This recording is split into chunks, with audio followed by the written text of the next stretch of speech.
Hello' everyone, কি খবৰ? ভিডিঅ'টো আজি গণেশ বাপ্পাৰ পৰাই ষ্টাৰ্ট কৰিলোঁ আৰু মই ৰাতিপুৱা আহিছোঁ মন্দিৰলৈ। তো এয়া হৈছে গণেশ মন্দিৰ, লতাশিল খেলপথাৰৰ ওচৰতে আছে আৰু মই আহিছোঁ ৰাতিপুৱা 7টামান বজাত।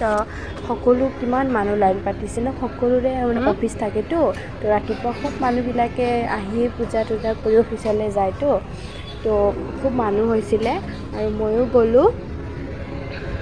ইমান ভাল লাগিছে, যাই মনটো একদম পবিত্ৰ পবিত্ৰ লাগি গৈছে।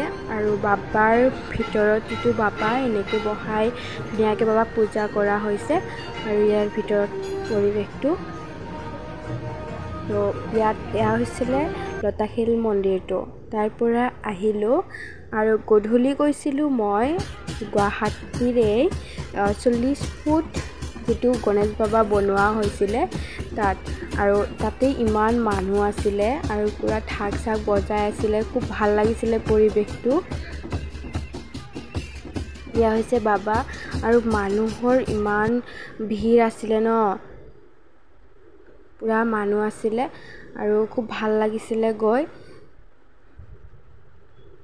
মই বাবাক ওচৰৰ পৰাই দেখাই দিছোঁ।